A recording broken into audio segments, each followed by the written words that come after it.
Já diz o hino nacional brasileiro que das margens plácidas e tranquilas do Ipiranga se ouviu o brado retumbante de liberdade. Um evento ocorrido há quase 200 anos é visto hoje como marco da independência da nossa nação.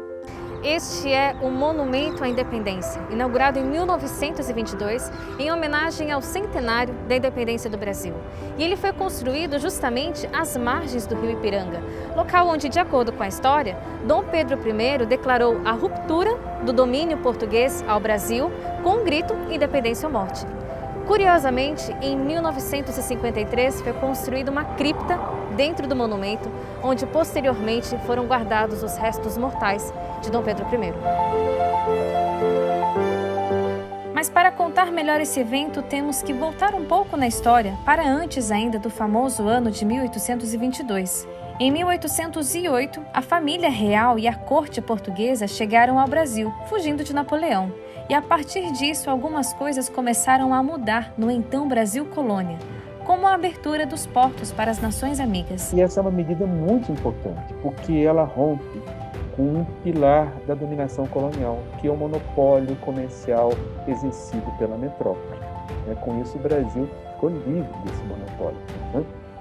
Outra coisa, o príncipe regente ele estabeleceu no Rio de Janeiro réplicas dos tribunais centrais que existiam em Lisboa. E ele procurou transformar aquela cidade acanhada, Jeca, numa cidade que pudesse abrigar uma corte europeia, pudesse ser sede de uma monarquia europeia. Em 1808, ele não foge sozinho, foge a corte inteira. E não só a corte inteira, mas os recursos do país. Então vem muito ouro naqueles navios. Os livros vêm no navio. E, de fato, Portugal, que já estava sofrendo por N motivos, inclusive por conta do boicote francês, etc., agora sofre mais ainda. O povo está morrendo de fome.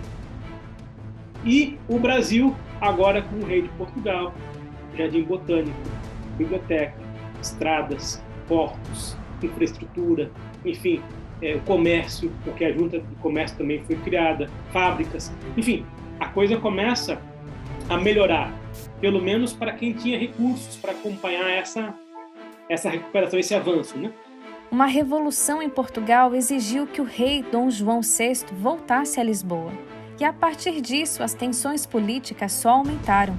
Portugal queria retirar as medidas de desenvolvimento e autonomia implantadas no Brasil e exigiram também o retorno do príncipe regente, Dom Pedro. E aí, então, aqui no Brasil foi se desencadeando uma reação. Primeiro, uma reação para quê? 9 de janeiro de 1822, a Câmara do Rio de Janeiro e outros órgãos solicitam ao príncipe regente que ele fique no Brasil, que ele não cumpra a ordem de retorno de Portugal. E ele decide ficar. Essa é uma decisão importante. Ele estava desrespeitando uma decisão do poder soberano, que é o poder das Cortes Constituintes, estabelecidas em Lisboa. Maria Leopoldina, esposa de Dom Pedro, tem lugar de destaque nessa história. Seu marido estava viajando quando chegaram ao Brasil ordens de Portugal para o retorno imediato e forçado dos dois. Ela então convocou o Conselho de Estado no dia 2 de setembro, assinou a Declaração de Independência e aí enviou a Dom Pedro. O rio Ipiranga é emblemático. Ele está presente no nosso hino nacional, na nossa história e na memória de cada brasileiro.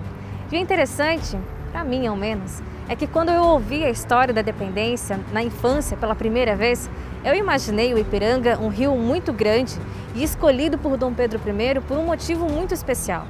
Mas não foi bem assim.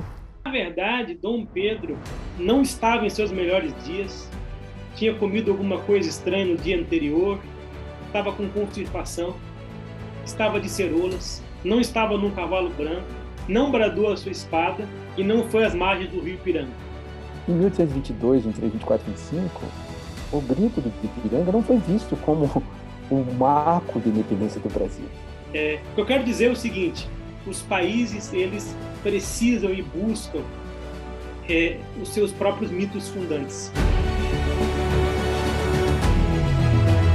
Foi o quadro de Pedro Américo que difundiu a famosa imagem de um momento grandioso para um evento que, na verdade, foi longo e envolveu combates e negociações.